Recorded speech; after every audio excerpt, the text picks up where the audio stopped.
الله تعالی د ټولو مسلو حل استغفار.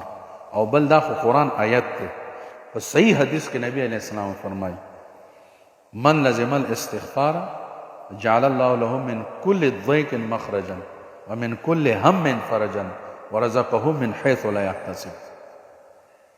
څوک چې په ځان باندې استغفار لازم کې پابندۍ سره استغفار وای، جعل الله له من كل ضيق مخرجا، د هر تنګۍ نه ولې د وتلو لار الله راوباسي. هلک به چې دغه سړی راګر شوز به پته لګي داسې الله وباسي دا حالاتونه خلق هم حیران شي استغفار د وجه. ومن كل هم فرجا، د هر غم نه به الله خلاصوي، هر غم نه به الله خلاصوي، غمونو نه به الله خلاصوي. ورزقهم من حيث لا يحتسب، او د داسې ځای نه به له رزق ورکوي چې د په وهم ګمان کې به هم نه ګوري.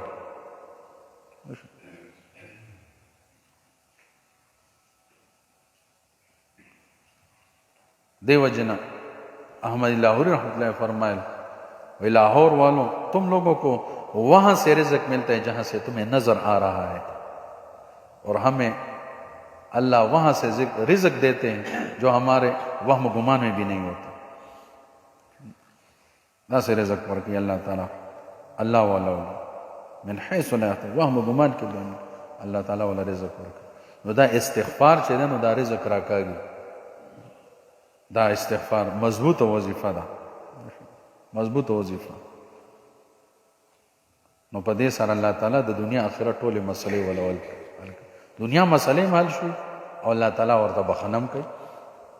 نو انسان موږ نور څه غواړو؟ دا زموږ غټې مسلې دي چې دنیا کې ما باندې غم پریشانی ني او رزق فراخی، نور تکلیف او پریشانی ني، تنګی ني، اس قسمه تنګی ني، اس قسمه غم ني. د غمونو نه هر چا څه نه څه غم نشته.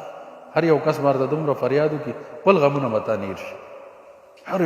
د هر چا مسلې دي، نو ټولې مسلې غمونه به د الله تعالی ختم کړي او بخښنه به ورته وکړي. نور زموږ نور سړی څه غواړي چې الله دې وبخي، دنیا او آخرت دې دواړه ښایسته شي. نو خو دغه زموږ مقصد دی چې پابندۍ سره استغفار